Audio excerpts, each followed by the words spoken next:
points. And I put up a little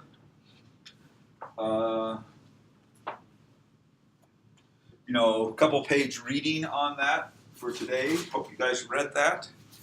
What is the Zohar? What is it? So it's a mystical interpretation of the Torah. Right. It's a mystical commentary on the Torah. When does it first appear? When do people first mention it? When do we have the first written documents from it? It's around 1300 AD. It seems to have been written over the course of a decade or two, but so maybe back to 1280 sometimes, maybe on to 1303 or something, but around 1300. Basically, the earliest texts that we're discussing for today from Schaeffer, the Merkabah texts, are all anonymous. Most of the later mystical texts after the Merkabah texts, like Sefer Yetzirah, they tend to be attributed to somebody like Rabbi Ishmael, or Sefer Yetzirah is attributed to Abraham, but scholars think they're anonymous. We don't have a context, we don't have a date. I mean, what we have is like a manuscript from 1200 or 1500 AD that's got this stuff in it. That's all we have. It's just in some mystic's library. He dies. His grandkids, what's a stupid old book? I'll give it to the synagogue. It ends up in a synagogue thing, and then some scholar finds it hundreds of years later and starts to study it. That type of thing. Beginning maybe in the 11th century AD, we begin to get the names of mystics and some stories about them and some of their writings. That is, we begin to be able to contextualize this stuff better. This occurs in the Rhineland in Germany, and it occurs in Provence in southern Spain, southern France rather, and northern Spain a little bit. So we can't go into the details of all of this, but there's lots of different, a little bit in Italy too, but mainly Spain becomes the big center. Why has Spain become the big center of mysticism? Because the Spanish Muslims were more tolerant of Jews than the Christian kings, and so there was a huge Jewish community in Spain that survives till the 15th century when they're expelled by Ferdinand and Isabel as they try to make Spain a completely Catholic country. But you have what's called the Golden Age of Jews in Spain, which lasts maybe from 1000 AD or 900 AD on till maybe 1400 or mid-14th century AD. Okay, after that they decline. They flee from wars, they become refugees, they flee for economic reasons, and so forth. The other big center of the Jews are also in Egypt, where we do also see some stuff going on with mystical texts. But at any rate, Spain and southern France, big centers of mystical speculation, and this culminates in the Zohar around 1300 in Lyon, which is a city in north-central Spain. Now, Spain, really? No, Lyon was in France. There is a Lyon in France too, but sure. this is the Okay. Castile and Leon, it's the Spanish Leon. Okay. Now, what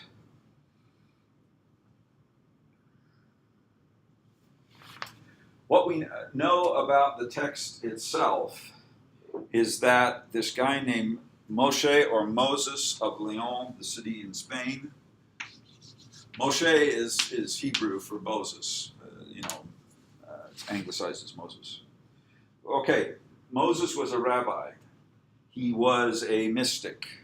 And he started producing these tractates, they're called, which means essentially little essays. He does this over the course of a couple of decades.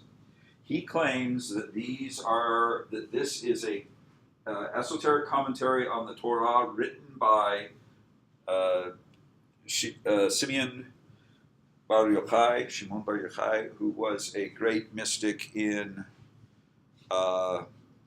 Galilee in the late 1st, early 2nd centuries AD. Now, he's known in rabbinic literature and in mystical literature. So you know, and he passes these texts around to his friends, his mystical friends. Some people think that these were composed by a group, that different guys in the group were writing them. It's not clear if they believed, if there were antecedent manuscripts that they had that they were copying stuff out of. It's not clear if there was oral tradition, if they had visions and dreams that they wrote down. I mean, it's just, don't have any evidence of where they're getting all this stuff. Some people think they just made it up, right? Or at least Moshe made it up. Anyway, by about 1300, they produced this 5-volume commentary, and it came out in pieces, and it was written in manuscripts, and it was meant for this group, okay? It was not meant for the world at large. Everybody with me there? Now, when he died, his friends and disciples had the book, and they, you know, started making copies for themselves, but didn't really... they didn't publish it in the modern sense of publishing. First of all, there's no printing at that time. And secondly, these were mystical books, and you don't publicly discuss your mysticism, right? This is secret stuff. Now, some friends of the disciples of Moshe heard about this, and they said, well, you know, I have this really cool book, Simon's Commentary. You want to read it? So they start talking about it and explain what was in it. Somebody wanted a copy.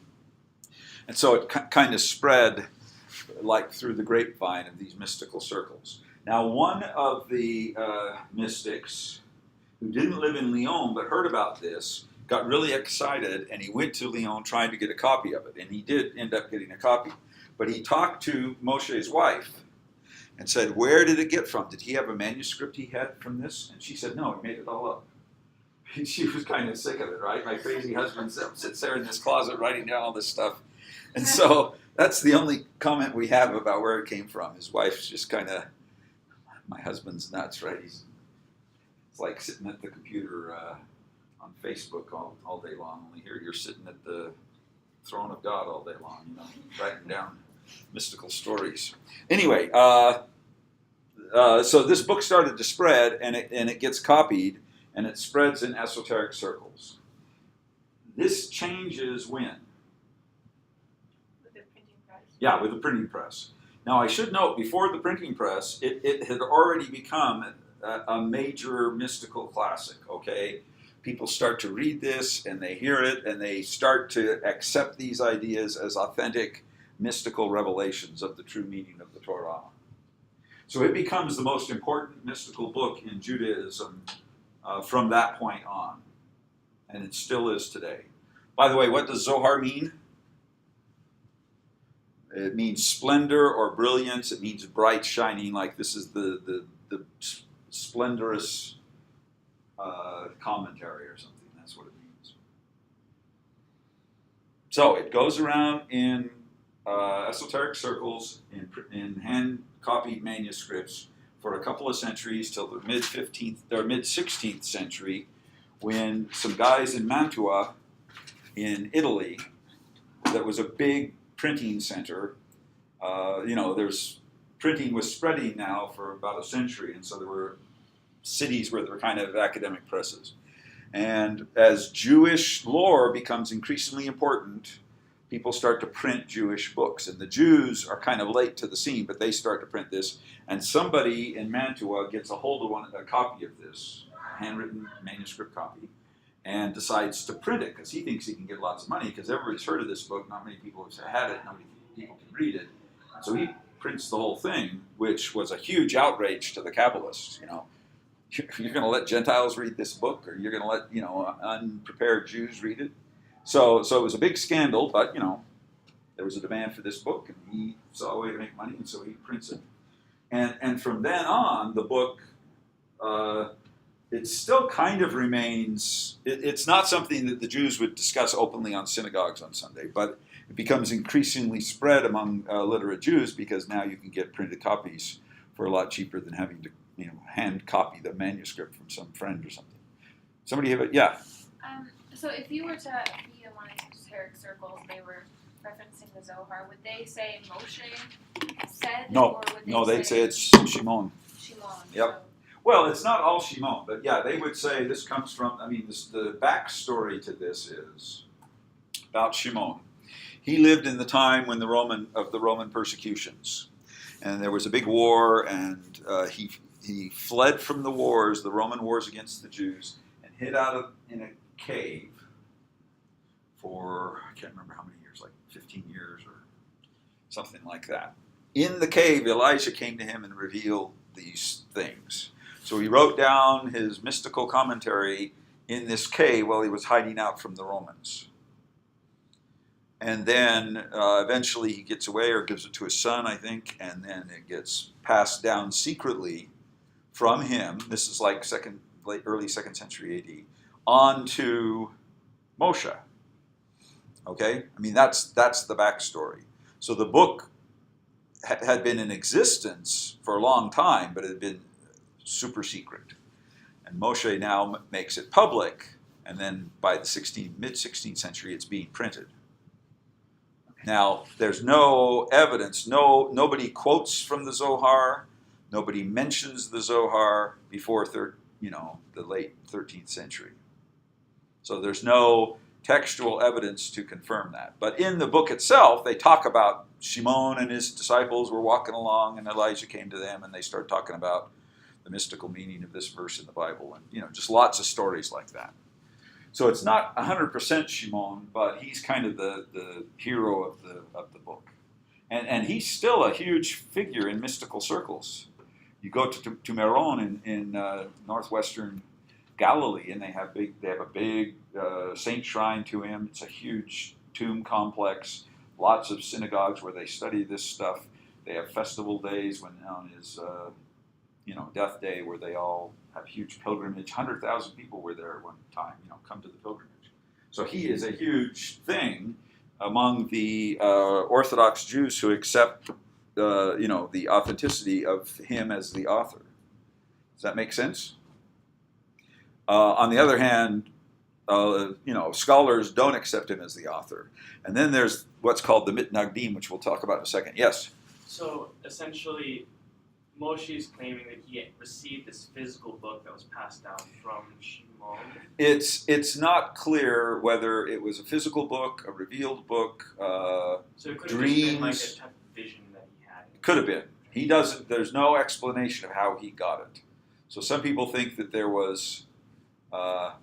Some scholars think there may have been earlier manuscripts that he knit together, and so part of it might be older than him. Most secular scholars don't believe it goes back to Shimon, but there's probably earlier parts, some of the tractates that he knits together and sticks them all into, see what I'm saying? So, nobody knows, but that's kind of the assumption. Yeah. So Zohar is still really important among Jewish mystics, but is it widely accepted within, I guess, mainstream Jewish? Okay, we'll get to that in just a second. Any other questions so far? Okay, 16th century, Zohar gets printed. Its influence thereby spreads. But the Jews get divided into two groups. One who like the mystic Zohar, and the others who hate it and think it's heresy. And they're called the Mitnagdim, which means the deniers or something like that.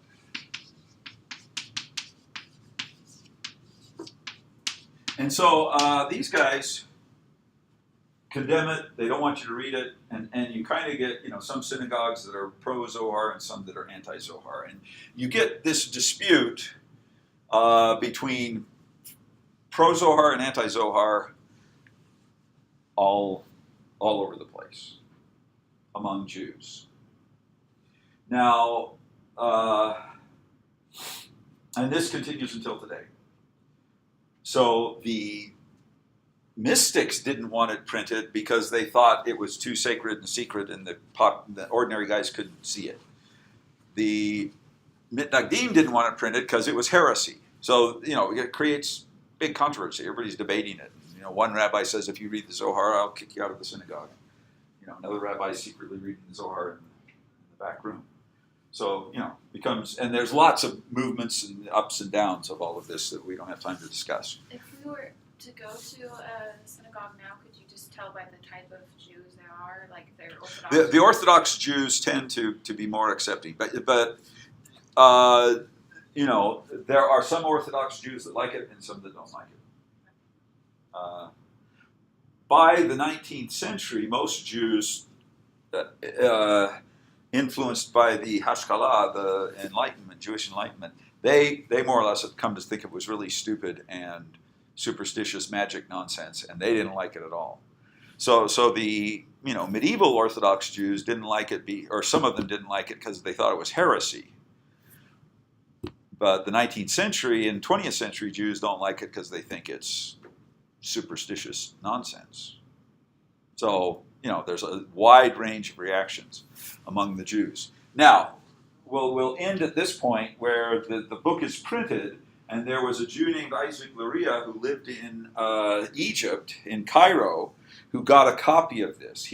The story is told that a mysterious messenger came to him and said, "Read this book, it's really cool." He read this book and was just completely overwhelmed by it and starts his own mystical movement that is Lurianic Kabbalah, which I will discuss on Wednesday. So Isaac Luria, who's late 16th century, is able to get a copy of this. I think he got a printed copy, and then that launches him on his career as a mystical master. And basically, from about 1600 on, the Zohar is interpreted as in its Lurianic interpretation. Do you see what I'm saying? Everybody wasn't Lurianic before then, but after then it is. And a lot of the stuff in here is Isaac Luria stuff, like Tzimtzum and Tikkun, rectification. All those ideas are Lurianic. Okay, does that make sense to everybody? So we'll pick up with Isaac Luria next time. We did not discuss this two powers in heaven thing. This is basically the idea that there is, in Daniel 7:9, there are thrones in heaven. There's a throne for the Ancient of Days, and there's a throne for the Son of Man. That's two beings sitting on a throne.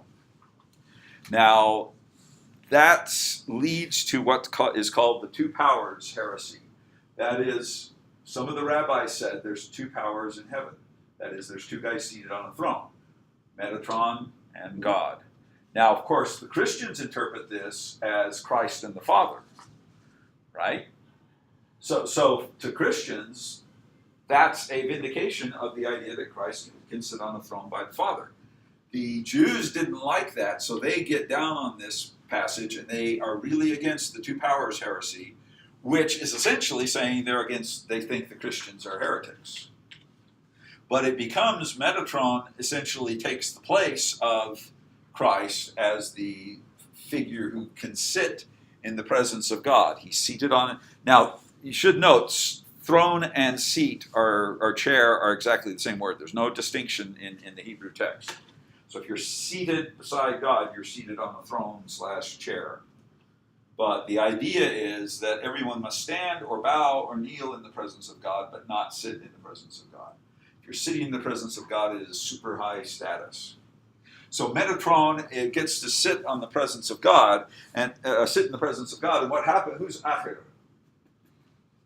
It's the mystic that went up to have his vision experience. Yes, he's one of the four who entered paradise. And what happened to him? He thought Metatron was God because he was sitting down. Right. He sees Metatron and worships Metatron as God because, what does he know? He sees a figure on a throne, must be God, worships him. And so what happens to Acher?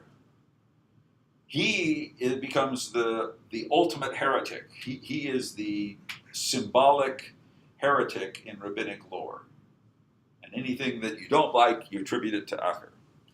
That's not really his name. His name's Elijah, I think. But Acher means the other one. They don't even say his name, just the other guy. Okay? Now, but what happens in heaven? Okay, so Acher becomes a heretic because he thinks there's two powers in heaven. What happens beyond that? Yeah. Metatron is discipline for not standing up when they not her right. Well, that might be the problem, but the basic problem is he whips him to prove that he's not God. I can punish him. So, this is to get rid of this Christian heresy idea. So you'll see stories like that in the mystical lore. Does that make sense to everybody? Yeah. I had a question about that. In the book, it talked about Ahur's disciple continuing his respect for the master. Yeah. And that helped redeem him. Is that just a mystical view, or because what you just said that Ahur is more of the heretic among all right. others? Yeah. With all these figures, there's debates and arguments. So not every teaching of Ahur might be wrong. You see what I'm saying? I mean, that's basically it. Is that anything else? Yeah. Do the Jews say Metatron, or do they use a different term? Because you said that was a Greek term, right? Well, nobody knows what it really means. Oh, I thought They say Metatron. they do say Metatron. Okay. Scholars think it means meta-thronos, meaning beside the throne. That would be a Greek, the guy who sits beside the throne of God, is what it may come from. But it would be a Greek loanword into Hebrew, and now it's just like a name. In Hebrew, it doesn't mean anything. Okay? Anything else? Okay, let's talk a little bit about Untermann chapter 10 here. We've discussed the name issue, right? That names have power in them. And specifically what we're going to see in the Merkabah mystical text is that in order to ascend through the heavens and enter the presence of God, you have to know the secret names of the angels and of God. Okay, so names are things of power. With names you can invoke, that is, call upon the angel who has the name, but with names you can also bind, that is, adjure, to bind them. And this you do with demons. So if you know the secret name of the demon, you can bind him to your will. Now that's considered really a bad thing to do, but they believe it's possible. So there's essentially becomes a development of black magic versus white magic. Black magic's prohibited stuff, largely involving demons, but white magic are like good amulets to heal you or something like that. So there's a lot of what Untermann calls practical Kabbalah, which could also just be called magic. There's a lot of it in the Zohar and in Jewish mysticism as general. Now, what happens in the afterlife? This is an interesting problem because for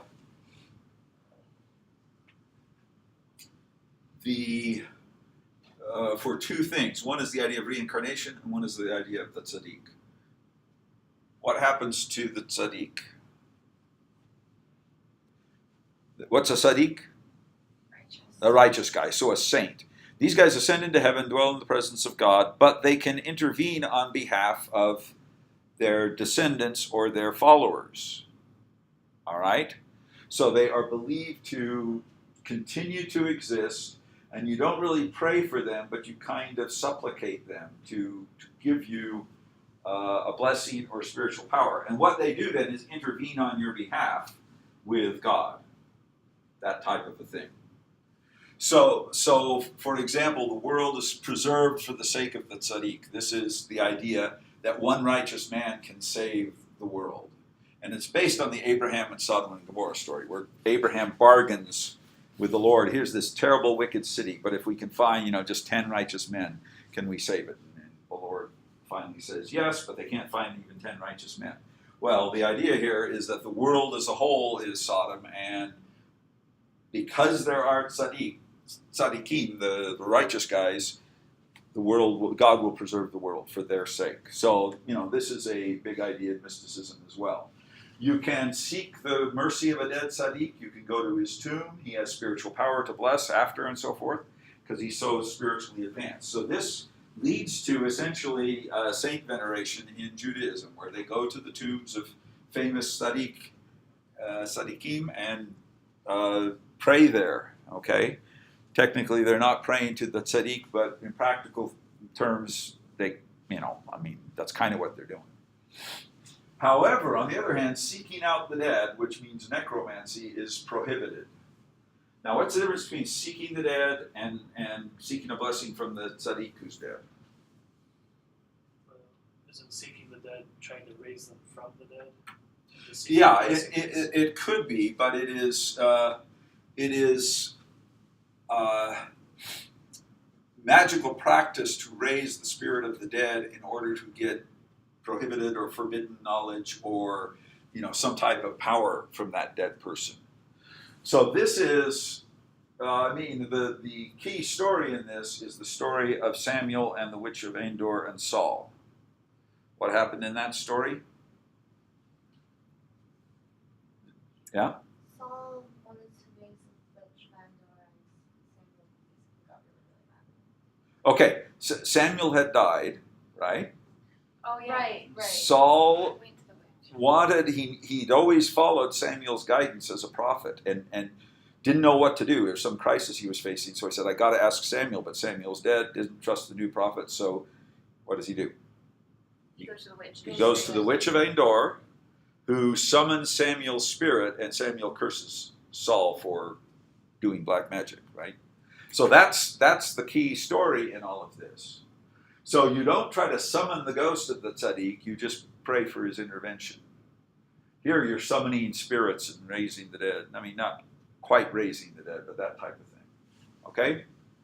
Then it talks about burials and visiting the tombs of tzaddikim. It becomes a big thing there. And then we've got this whole idea of reincarnation, which is really interesting. It just pops up in Jewish mysticism. The term it's an Aramaic term, gilgul, which means circling or revolving or rotating. It is essentially, this is the Hebrew term Gilgal, which is a place name in the Bible where they set up a circle of stones. Of the 12 stones they brought across the Jordan River, set them up in a circle. So it's the circle of stones. Each tribe brought one stone across and set them up. So that's Gilgal in the Bible, which is the Hebrew pronunciation basically of Gilgal. And then Golgotha is Gilgulta, the feminine Aramaic, feminine ending. And it's called the place of the skull, but it really more means a sphere, because the skull is kind of spherical. I mean, it does mean skull, but I mean, the idea of the skull being a circle or a sphere is where that comes from. So that's the root. And in mystical texts, Gilgul refers to reincarnation, or recycling, you could almost say, recycling a soul. Now, it is certainly a non-biblical idea. The first it's mentioned is in the 10th century in Babylon, where I think it's Saada, anyway, I can't remember which rabbi, but at any rate, he says there's a bunch of really stupid, ignorant Jews who believe in reincarnation, and that's a big heresy. We hate this. Okay, so at that point, there are clearly Jews, at least minority small groups that believe in reincarnation, but it's rejected by the main group, and it still is rejected by most Jews. But it appears in the Zohar, and it appears in the Zohar with ideas like Simeon is the reincarnation of Moses. So it's not that Simeon, the author, the purported legendary author of the Zohar, is, a really smart guy who knows all this mystical stuff. He's Moses come back to give us the mystical oral Torah. Does that make sense to people? And another figure that leads into this is Elijah, because Elijah's still around. He can keep coming back. He's on earth wandering around doing things. What's the fundamental reason the Kabbalists came to believe in reincarnation?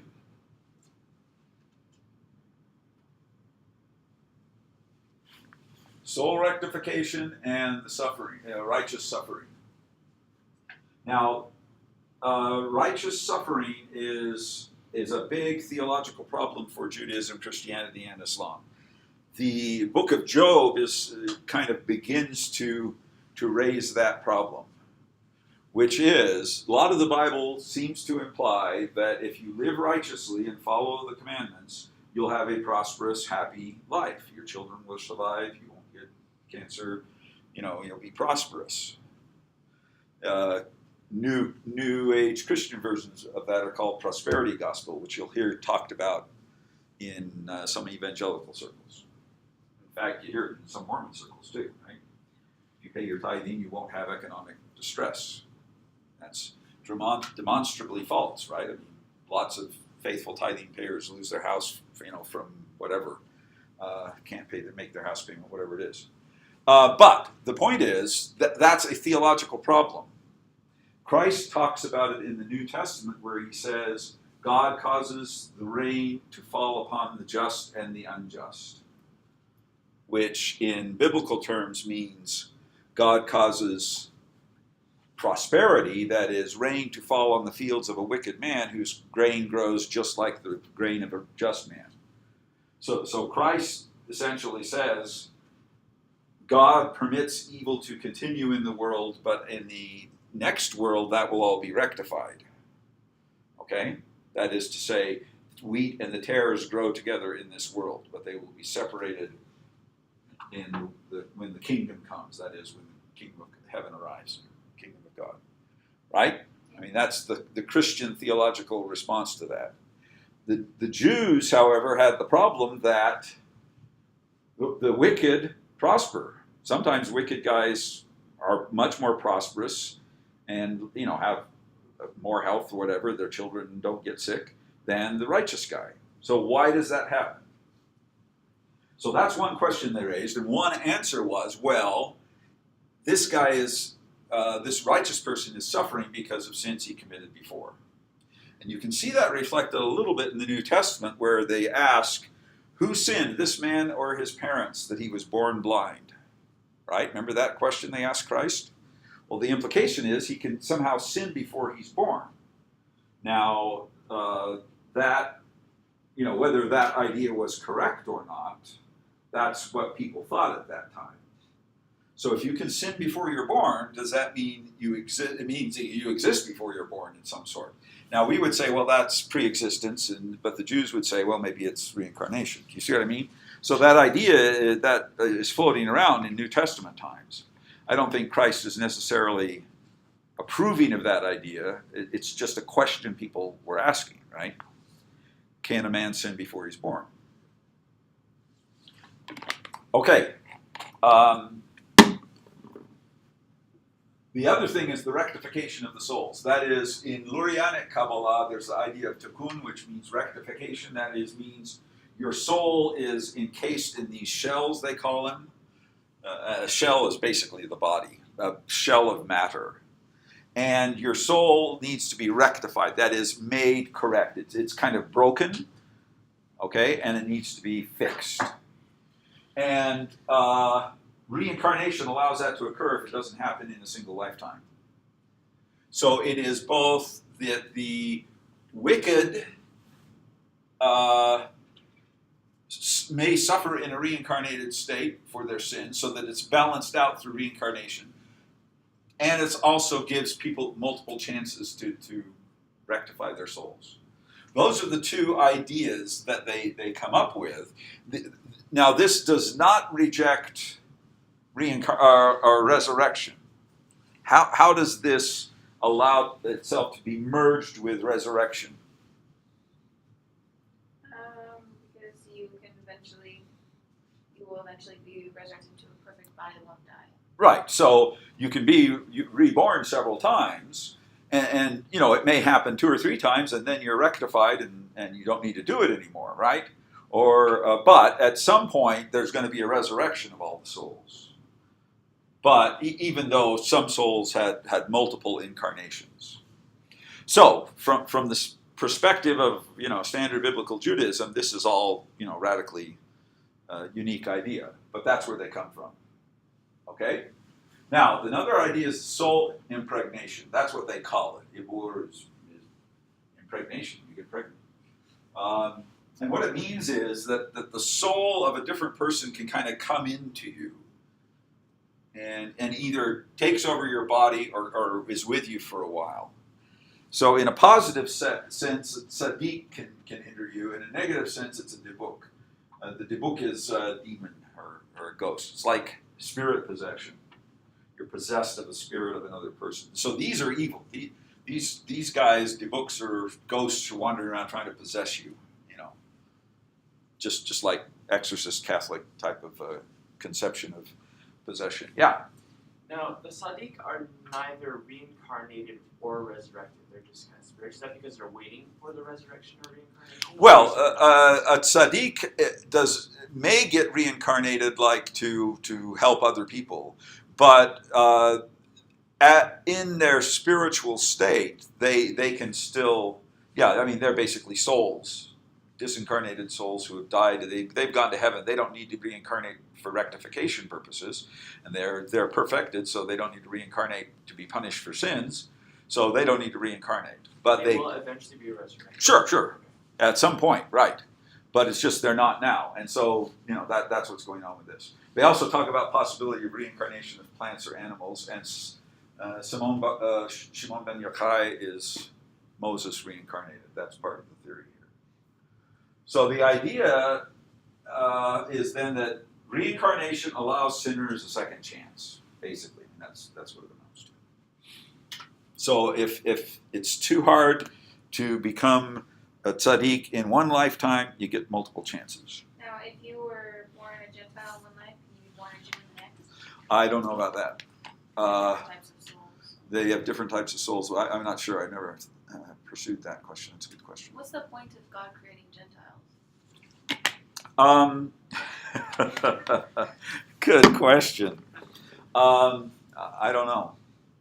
I think the way the rabbis talk about it is that Gentiles are kind of Israel's the spiritual elite. Gentiles are ordinary people. And so it's this elitist idea. And Gentiles aren't condemned for not living Jewish law. They're not expected to, okay? So a Gentile is not expected to be kosher. They have what's called the Noachide laws, the laws of Noah that all Gentiles are supposed to follow, like don't murder and don't, some things like that. But basically God created them, but they are just, God expects less from them. But why he created a bunch of Gentiles instead of everybody Jew, I don't know. It sounds like the caste system. Yeah. Could be, yeah. That is the different status and expectations for different castes, right? But yeah, you see this in the Bible where it says the Gentiles are allowed to worship the stars, what do they call them? The sons of God and the stars and the planets. But you aren't. Gentiles are permitted to do that. They can worship the stars, but you can't. Israelites can't. They can't do that. So, there's a clear distinction that they live a lower law. Now, there's a big question about the relationship between Hindu and Buddhist concepts of reincarnation. Now, Hindus and Buddhists have different concepts, but they share an assumption of reincarnation. That is, souls go through multiple cycles of birth and rebirth and death and rebirth. Ultimately, on a long chain of these can lead to perfection, or nirvana, or moksha. Different doctrines within these different groups. This is sometimes called transmigration of the soul, as well as reincarnation. And then metempsychosis means Suche here doesn't mean psychotic. It means suche is the soul. It means re-souling, putting the soul beside another soul, something like that. But it's the Greek term for reincarnation. Now notice, Greek and Egyptians had some concept of reincarnation. Plato talks about it in the Republic, in the legend or the vision of Ur the Armenian. And Pythagoreans believed in it too. So it's possible these ideas entered into Jewish thought that way. The Jews were also out in the East, and in Iran, in pre-Islamic Iran, there were lots of Buddhists running around. Okay? The best evidence of this is in Afghanistan, which was part of Iran back then, where you have the Bamiyan giant Buddha statues that are there that the Taliban blew up a few years ago.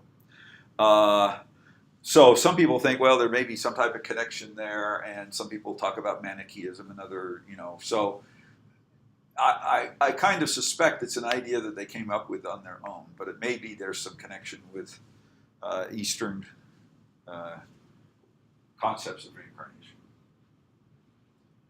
That is to say, when the soul dies, there's a number of possibilities. One, it ceases to exist.